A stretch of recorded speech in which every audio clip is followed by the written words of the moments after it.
الحمدللہ رب العالمین والعاقبۃ للمتقین والصلاة والسلام علی سید الانبیاء والمرسلین اما بعد فاعوذ باللہ من الشیطان الرجیم بسم اللہ الرحمن الرحیم۔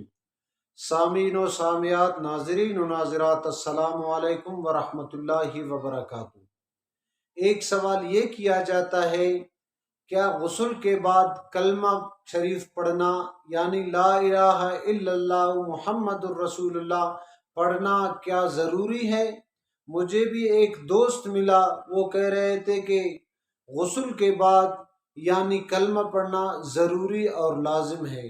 میں نے اس کے بعد میں نے اسے سمجھایا، یعنی ایک تو یہ کہ غسل خانے میں آپ کلمہ یعنی ذکر اللہ نہیں کر سکتے، اس لیے کہ وہ جگہ ذکر اللہ کا یعنی مناسب نہیں ہے کہ وہاں ذکر اللہ کریں، وہاں جگہ پلیتی کا جگہ ہے، وہاں ذکر اللہ نہیں کر سکتے۔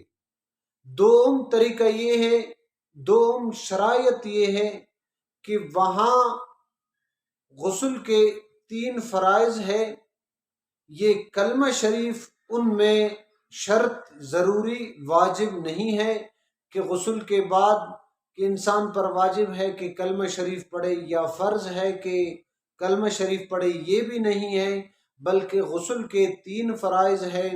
پہلا یہ کہ منہ میں پانی ڈالے، منہ میں پانی چڑھائے، اور دوسرا یہ کہ ناک میں پانی چڑھائے، تیسرا ہے کہ ظاہر بدن میں مکمل پانی چڑھائے۔ فرض تو یہ ہے، یہ نہیں کہ اس کے بعد کلمہ شریف پڑھے۔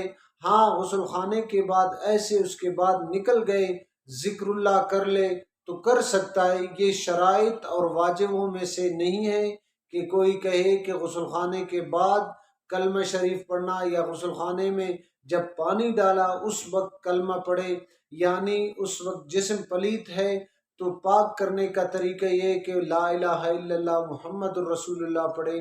بالکل اس طرح نہیں، بلکہ 3 فرائض ہیں، یہ فرائض ادا کر لے، آپ کی غسل ہو جائے گی۔ دعائے رب کریم سے ان باتوں پہ ہمیں عمل کرنے کی توفیق عطا فرمائے۔ وآخر الدعوانا الحمدللہ۔